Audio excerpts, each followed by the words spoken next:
Hello बच्चों, welcome to our channel. आज हम लोग करने वाले हैं कुछ इंपॉर्टेंट क्वेश्चंस जो मेरे बच्चों के डाउट्स भी हैं और जो भी बच्चे इस बार अपियर हो रहे हैं जेई 2023 में क्रैश कोर्स हमारे यहाँ जो कर रहे हैं, ऑनलाइन ऑफलाइन जो भी मीडियम से कर रहे हैं, उनके लिए बड़ा इंपॉर्टेंट है।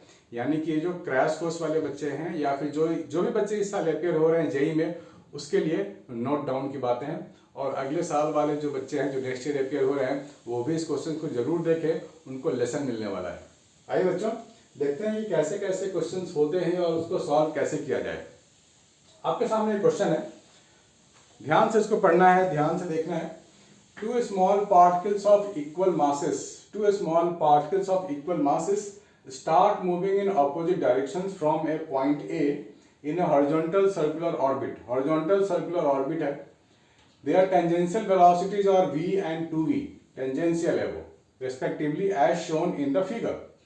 Between collisions, the particles move with constant speeds, right?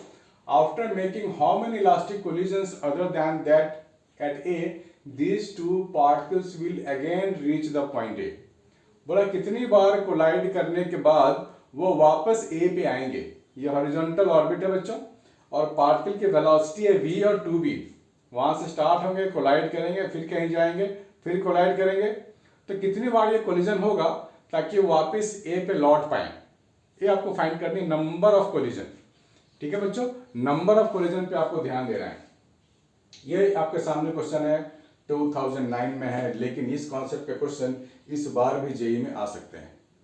Paper leak तो नहीं हुआ है, लेकिन ये हमारा गेस वर्क है, अपना एक्सपीरियंस है। तो ध्यान से देखना है बच्चों, ये क्वेश्चन काफी अच्छा पूछा गया है डाउट बच्चों के द्वारा। तो सबसे पहले आपको ध्यान में ये रखना है कि कहीं ना कहीं तो सर्कल पे ही मिलेंगे, ये कहीं ना कहीं तो सर्कल पे ही मिलेंगे। मान लो टाइम टी के बाद मिलते हैं, मान लो टाइम टी के बाद सपोज यहां कहीं मिलते हैं, तो जो 2v वाली वेलोसिटी है वो तो ज्यादा डिस्टेंस लेगा सेम टाइम में। अगर हम टाइम टी की बात करें, they are meeting at some point on the circle, तो 2v वाली जो वेलोसिटी है वो ज्यादा डिस्टेंस कवर करेगा। तो आप एक टाइम टी ले लो जिस टाइम पे मिलेंगे, तो क्या लिख सकते हैं हम लोग, speed into time plus speed into time. दोनों के डिस्टेंस को हमने जोड़ दिया, वो डिस्टेंस को जोड़ेंगे तो क्या होगा, सर्कल का लेंथ ही तो आएगा ना, 2πr, यही आएगा। तो यहां से आपको मिल जाएगा time 3vt is equal to 2πr और t is equal to 2πr/3v। This is the time, इसी टाइम पे वो मिलने वाले हैं। ठीक है, अब डिस्टेंस निकाल लेते हैं। ए वाला पे दो पार्टिकल है, वेलोसिटी v वाला है, तो v इंटू टी की जो हम लोग बातें कर रहे हैं, तो ये डिस्टेंस आ जाएगा 2πr/3, ठीक है ना, और 2v इंटू टी ये हो जाएगा 4πr/3, ठीक है ना।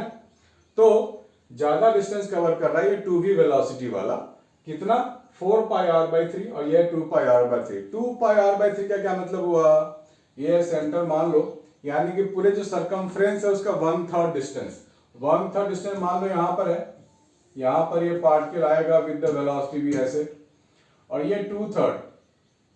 तो आप ये बोल सकते हो कि 120 डिग्री है, और आप इसको 3 इक्वल पार्ट्स में डिवाइड कर दो सर्कल को। ये है 2πr/3, ये भी 2πr/3, ये भी 2πr/3, तो ये भी 120 होगा। तो इतने में 2v वाला वेलोसिटी ऐसे आ जाएगा, this is 4πr/3, this is 2πr/3, ठीक है। This is 1/3 of the circle, this is 2/3 of the circle. यही तो निकल के आया हमारे पास, ठीक है, यही निकल के आया ना कि इतना डिस्टेंस कवर अप होगा। यानी कि यहां पर they are going to collide. यहां पर पॉइंट पी नाम दे दो, चलो इसको पॉइंट पी पे वो कोलाइड हो जाएंगे।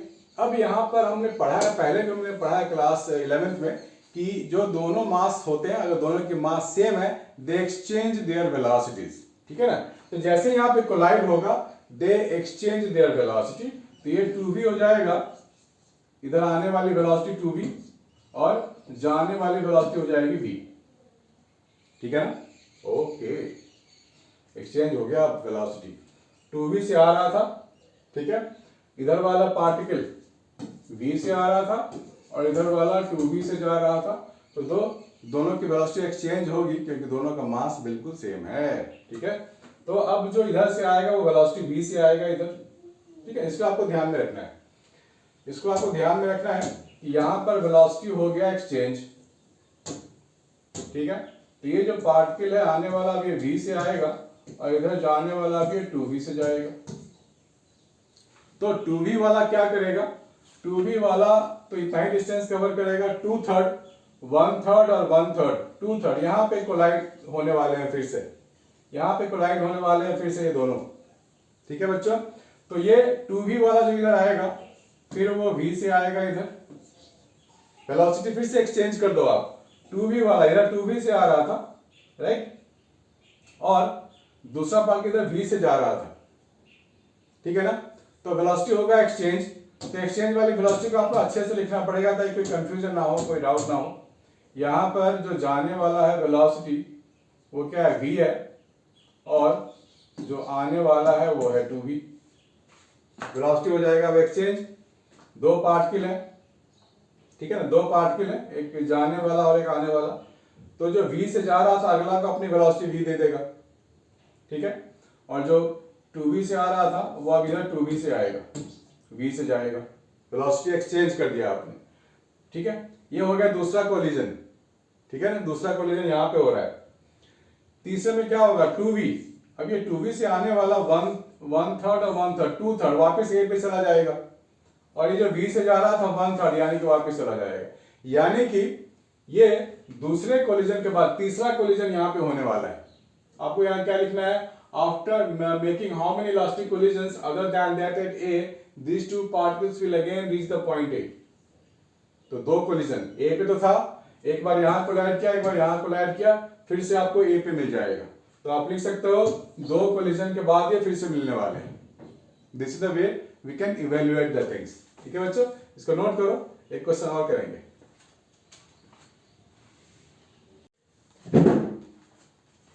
हाँ बच्चों, एक क्वेश्चन और है आपके सामने जो काफी इंपॉर्टेंट है, जेई 2023 के लिए तो बहुत इंपॉर्टेंट है।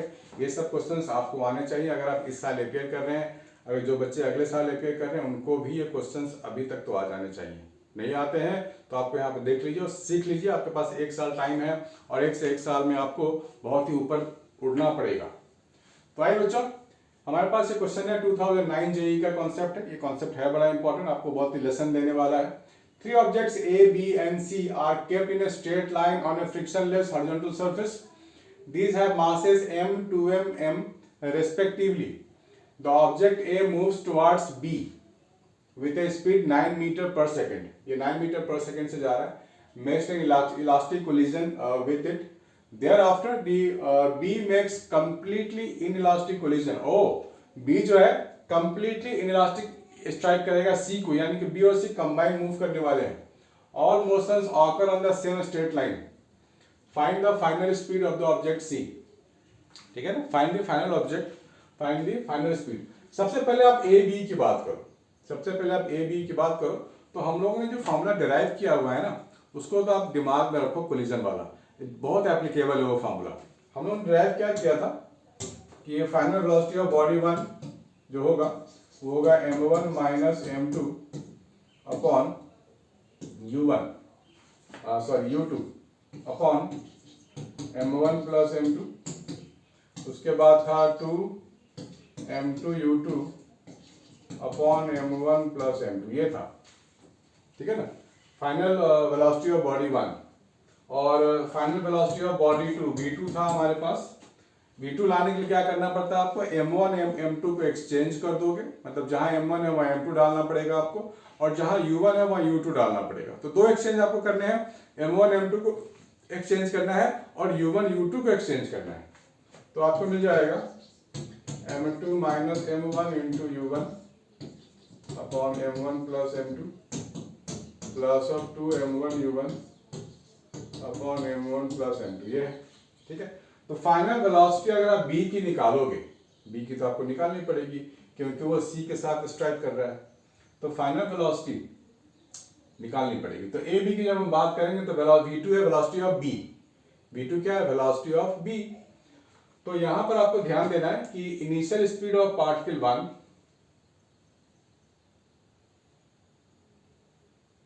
थोड़ा सा फॉर्मूले में सुधार करना पड़ेगा। यहां पर है u2 और यहां है u1, ठीक है ना। तो थोड़ा सा आप इसको अच्छे से लिखो और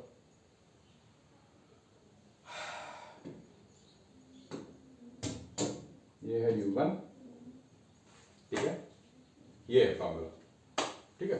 तो इसमें से ये फॉर्मूला बना, U1 U2 का हमें एक्सचेंज करना था, तो U1 की जगह U2 आ गया, M2 की जगह M1 आ गया, M2 की जगह M1 आ गया, U2 की जगह U1 आ गया, ठीक है।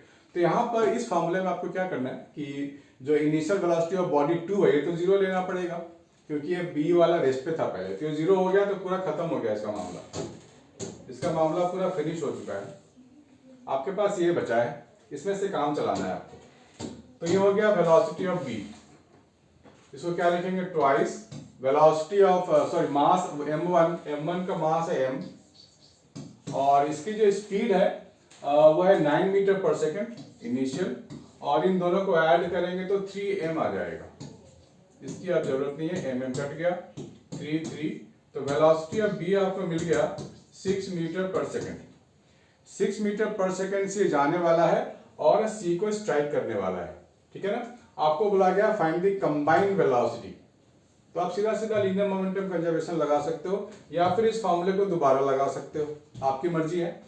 अगर आप मोमेंटम कंजर्वेशन लगाते हो तो क्या लिखोगे, 6 into velocity, 6 into mass of mb, और इन दोनों का कंबाइन एक साथ जाएगा तो ये 3m हो गया इंटू कंबाइंड वेलोसिटी हो गया। तो यहां से आपको मिल गया 4 मीटर पर सेकंड वेलोसिटी मिल गया आपको। तो ये पार्ट बी में आप लिखोगे 4 मीटर पर सेकंड, हो गया ना फैंटास्टिकली। चलो और भी क्वेश्चन है आपके लिए, बने रहो, देखते रहो, एक भी चीज छोड़ना नहीं है बच्चों, make a note of it.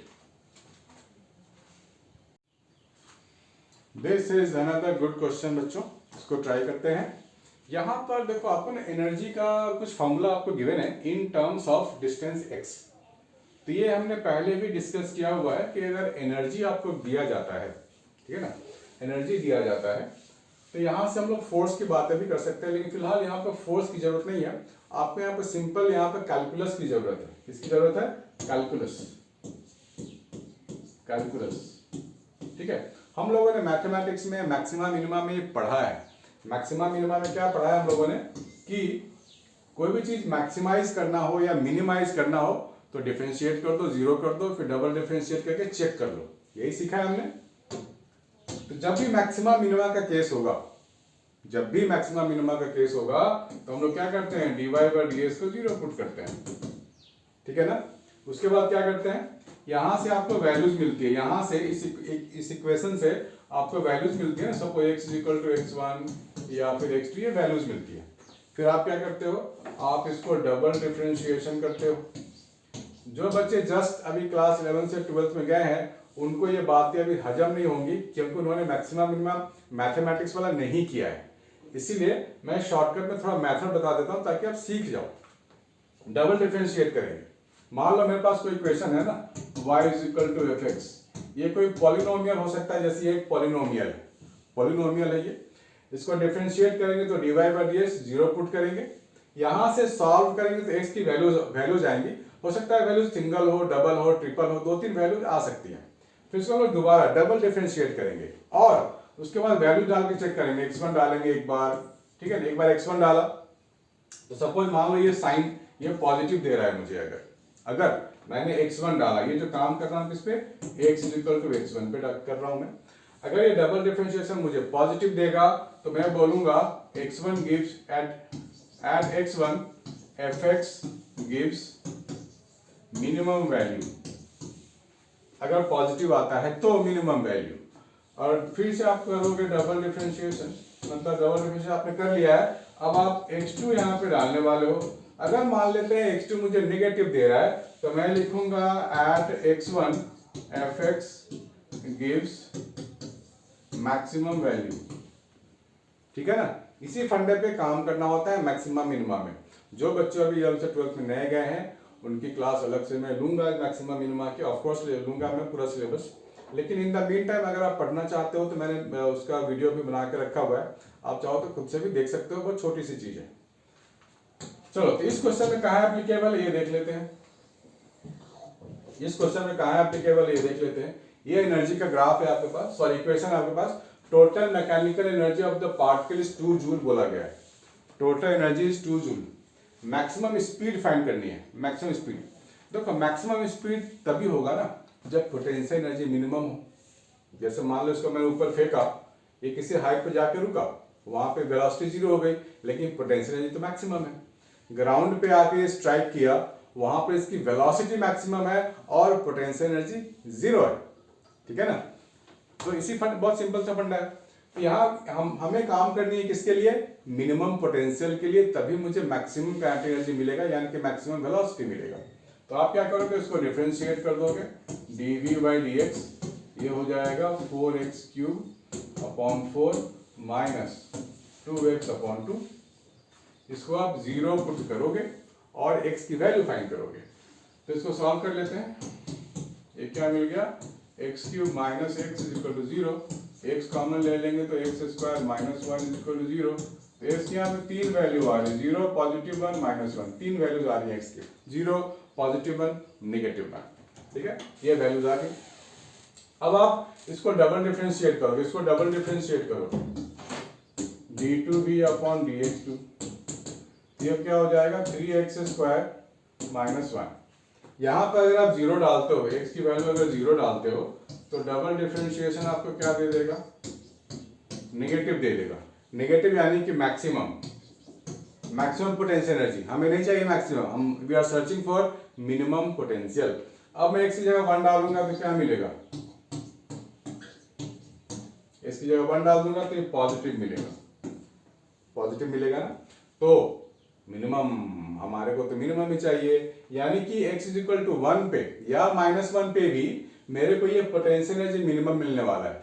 तो मैं क्या लिखूंगा, मैं लिखूंगा v at 1, तो 1/4 माइनस 1/2, ये हो जाएगा -1/4 जूल। ये है मिनिमम एनर्जी, क्या है, मिनिमम पोटेंशियल एनर्जी, ठीक है बच्चों। तो हम लोग क्या लिखेंगे यहाँ पर, kinetic energy maximum plus potential energy minimum is equal to total energy. ये तो टोटल एनर्जी होता है, दोनों का सम कर देंगे तो काइनेटिक एनर्जी मैक्सिमम का मतलब हो गया हाफ m v मैक्स का square plus potential energy minimum कितना है, -1/4 है, तो -1/4 हो गया, और टोटल एनर्जी कितनी है, 2 है, तो आप यहाँ टोटल एनर्जी 2 लिखोगे।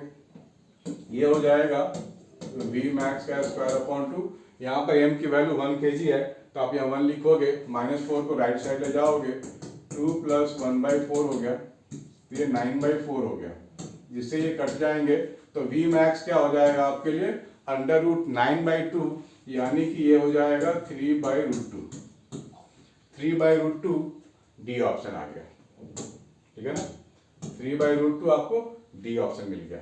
इसको जल्दी से नोट कर लो बच्चों, और समझ में आ रहा है तो लाइक कमेंट भी कुछ कर दो, ठीक है बच्चों, इसको नोट करो, अभी और भी क्वेश्चन बचे हुए हैं आपके लिए। हाँ बच्चों, ये भी काफी ग्राफिकल क्वेश्चन है जो काफी कॉन्सेप्ट बेस्ड है, इसके लिए बहुत ही अच्छे कॉन्सेप्ट आपको चाहिए, लेकिन है बहुत ही छोटा सा क्वेश्चन है, ये बहुत ही ट्रिकी क्वेश्चन है और इसमें बच्चे फंस जाते हैं, लेकिन ये आप कह सकते हो कि ये बोर्ड लेवल का क्वेश्चन कह सकते हो। A tennis ball is dropped on a horizontal smooth surface. It bounced back to its original position after hitting the surface.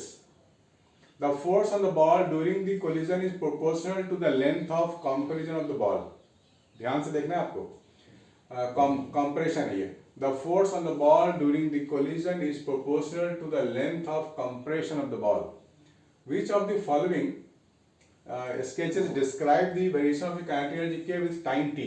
Kinetic energy के और टाइम टी के लिए आपको ग्राफ ड्रॉ करने को बोला गया है ना। एक बॉल को ड्रॉप कर दिया गया u0, ड्रॉप मींस u0, तो सर्टेन टाइम के बाद वो स्ट्राइक करेगा, तो काइनेटिक एनर्जी और टी का पहले आपको इक्वेशन चाहिए, तभी आप इक्वेशन के बेसिस पे बोल सकते हो ना। ये ग्राफ है, तो आप क्या करोगे, एक सरफेस ऐसे अज्यूम कर लो, यहाँ पर एक बॉल है u0 है, ड्रॉप का मतलब u0, वो यहाँ पे स्ट्राइक करेगा, ठीक है ना। तो हम लोग क्या लिख सकते हैं, v is equal to u plus at लिख सकते हैं ना ऐसे। तो फाइनल वेलोसिटी मालूम है u0 है, a g है और टाइम t है, तो फाइनल वेलोसिटी क्या होगा, gt होगा, यहाँ की जो वेलोसिटी होगा वो क्या है, gt, ठीक है। तो काइनेटिक एनर्जी क्या लिखेंगे हम लोग, k is equal to half m velocity का स्क्वायर यानी कि gt का स्क्वायर, g स्क्वायर t स्क्वायर, यानी कि आपको जो मिलने वाले, देखो एम और जी तो खैर कांस्टेंट है, इसको आप y मान लो तो आप इसको लिख सकते हो 4ax²। पैराबोला से मैं कंपैरिजन कर रहा हूँ, तो x² इस तरह का इक्वेशन है आपके पास, या फिर इस कांस्टेंट को इधर ले आओ तो 4a आप यहाँ भी लिख सकते हो ना, x² 4ay। कंपैरिजन करनी है आपको। तो हम लोगों ने पैराबोला तो पढ़ा है बच्चों कि x = 4ay का इक्वेशन क्या होता है, पढ़ा है ना आप लोगों ने।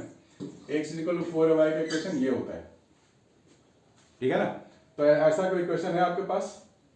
चलो टाइम यहाँ पे नेगेटिव नहीं ले सकते, टाइम की बात हो रही है ना, तो नेगेटिव नहीं ले सकते, तो आप एक काम करोगे, इस ग्राफ को यहाँ से हटा दोगे। इतना ग्राफ तो आपको चाहिए, इतना ग्राफ देखो यहाँ भी है, यहाँ भी है, ये स्ट्रेट लाइन है, ये दोनों तो नहीं है, ए और डी तो ऑप्शन में ही नहीं है, ए और डी तो ऑप्शन में ही नहीं है। ऐसा वाला ग्राफ नहीं चाहिए, ऐसे वाला ग्राफ चाहिए जो ये भी है और ये भी है।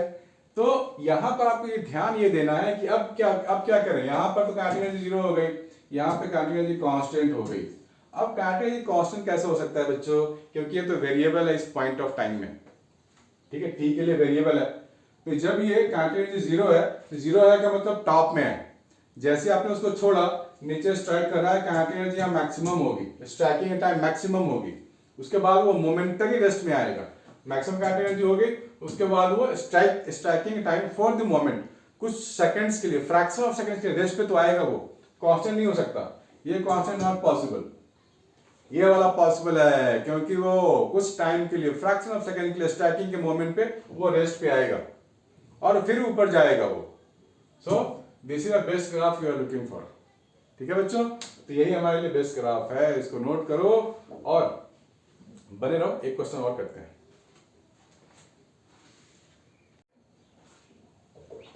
तो बच्चों आइए, एक और क्वेश्चन है आपके लिए, लेकिन इस क्वेश्चन को करने के पहले मैं उस बच्चे को थैंक यू बोल रहा हूँ जिन्होंने क्वेश्चन पूछा है।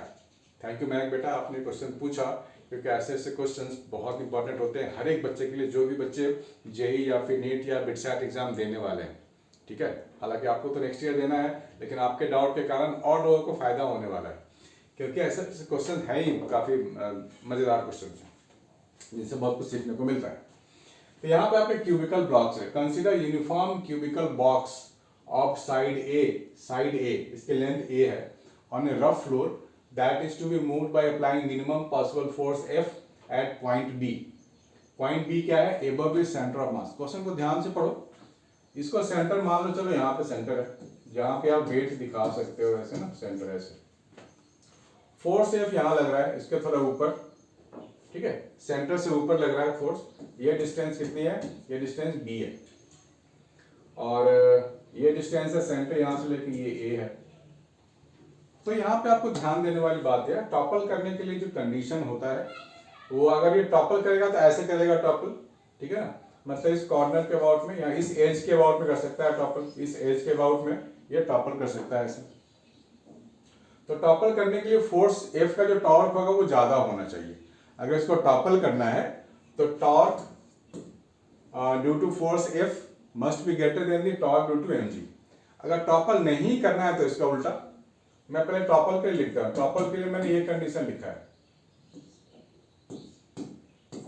Torque by the force must be slightly greater than equal to भी, आप कह सकते हो torque due to mg for topple. ये टॉपलिंग के लिए है, किसके लिए, टॉपलिंग के लिए, मतलब बॉडी ऐसे रोटेट कर जाएगा।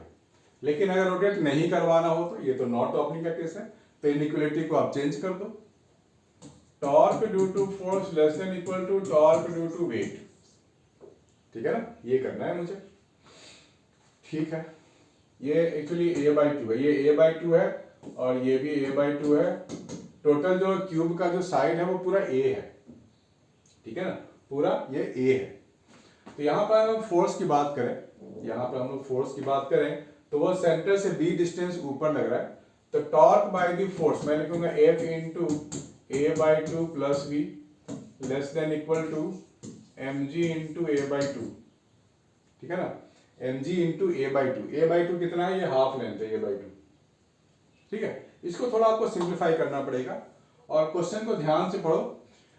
Consider uniform cubical box of side A on a rough floor that is to be moved by applying minimum possible force. Minimum possible force rough है, रफ, ध्यान देना बच्चों, ये रफ है, यहाँ पर फ्रिक्शन लगेगा। तो मिनिमम पॉसिबल फोर्स का मतलब ये हो गया है कि just body is moving, body not accelerating, just moving. इसका मतलब आप एक्सटर्नल फोर्स को फ्रिक्शनल फोर्स के इक्वल ले सकते हो, मैक्सिमम फ्रिक्शन के इक्वल, एफ मैक्स, इसके इक्वल आप ले सकते हो और आप फर्दर कैरी ऑन कर सकते हो। फ्रिक्शन मैक्सिमम में कितना लूंगा, म्यू इंटू आर लूंगा, आर ऐसे दिखाना पड़ेगा, यानी कि मैं म्यू एम जी लिख सकता हूं मैक्सिमम फ्रिक्शन फोर्स। तो कैपिटल एफ की जगह आप क्या लिखोगे, म्यू एम जी लिखोगे, इंटू क्या लिखोगे, a by two plus b less than equal to m g into A by two. ठीक है, तो ये एम जी और ये एम जी तो गया, तो बचा कितना आपके पास, इसको सिंप्लीफाई कर लो। कोएफिशिएंट ऑफ फ्रिक्शन 0.4 है, तो क्या लिखेंगे, 0.4 into A by two plus 0.4 into B less than equal to 0.4 by two, sorry A by two, sorry it's A by two only, ये है ए बाई टू, बढ़िया ना।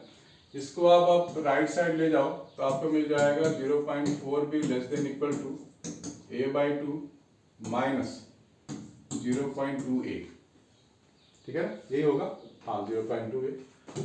तो 0.4 B less than equal to 0.5 A minus 0.2 A, so 0.4 B less than equal to आपको मिलने वाला है, क्या मिलने वाला है, 0.3 ए, और b हम लोग लिख सकते हैं 0.4, 0.3 अपॉन 0.4 ए, तो b मुझे मिल जाएगा 0.75 ए, ठीक है, b क्या मिलेगा मुझे, 0.75 ए।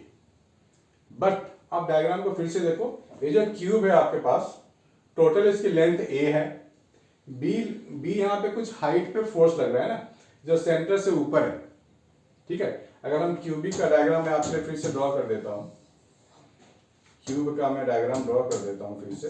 ये अगर मान लो क्यूब है, ठीक है, और यहाँ पर ये जो हाइट है वो a/2 है और ये भी a/2 है, तो b यहाँ कहीं पे एक पॉइंट है, b यहाँ कहीं पे पॉइंट है, यहाँ लग रहा है फोर्स F इस लाइन में, तो b की जो मैक्सिमम वैल्यू होगी वो तो a/2 होगी, मैक्सिमम b की जो मैक्सिमम वैल्यू, b अगर सेंटर पे होता तो b की मैक्सिमम वैल्यू होती है, सेंटर के ऊपर लग रहा है ये, तो b हैज मैक्सिमम वैल्यू कितना, b मैक्स की वैल्यू मैं लिखूंगा तो लिखूंगा 0.5 ए, इससे ज्यादा नहीं, अदरवाइज फोर्स तो बाहर चला जाएगा। तो b की मैक्सिमम वैल्यू यहां लिखा हुआ है b less than equal to 0.75 A, ठीक है, लेस देन इक्वल टू, यानी कि b की अधिक से अधिक जो वैल्यू हो सकती है 0.5 ए होगी, ये 0.75 नॉट पॉसिबल। इनइक्वालिटी को हम थोड़ा सा पीछे लाना पड़ेगा मुझे, लिखना पड़ेगा b is equal to 0.5 A, maximum possible value of a, तो b की मैक्सिमम वैल्यू लेनी पड़ेगी मुझे, इसकी मैक्सिमम वैल्यू निकालने के लिए, तो क्या लिखेंगे 100 इंटू बी बाई ए, तो ये तो b पे डिपेंड कर रहा है ना, b वेरिएबल है, तो b की मैक्सिमम वैल्यू हो सकती है 0.5 है, ठीक है, इतनी, तो क्या लिखेंगे b के लिए लिखेंगे 0.5 ए अपॉन ए, खत्म हो गया, तो आपको क्या मिलेगा, ये 50 आपको मिल गया, इसकी वैल्यू 50 ये आ चुका है 2020 में, बहुत मजेदार क्वेश्चन है। तो बच्चों इसकी वैल्यू आप लिखोगे 50, इसका आंसर है 50, ठीक है। तो यहाँ पे हमने क्या क्या सीखा, टॉपलिंग का कंडीशन भी सीख लिया, हमें रिमाइंडर हो गया अच्छा टॉपलिंग में क्या करते थे हम लोग। उसके बाद हमें फ्रिक्शन लगाने आ गया, फ्रिक्शन लगा के हमने कंडीशंस को ढूंढना आ गया, कंडीशन को ढूंढने कैसे, कि बी की maximum value, minimum value, B लग रहा है थोड़ा सा सेंटर के ऊपर, मान लो सेंटर पे भी लग रहा है तो बी की मैक्सिमम वैल्यू तो 0.5 भी होगी, ठीक है ना, तो हमने बी की मैक्सिमम वैल्यू 0.5 भी ले सकते हैं, इससे ज्यादा ले नहीं सकते, तो हम लोगों को मैक्सिमम वैल्यू यहाँ पे चाहिए थी, हमने डाल दिया और इसका आंसर आ गया।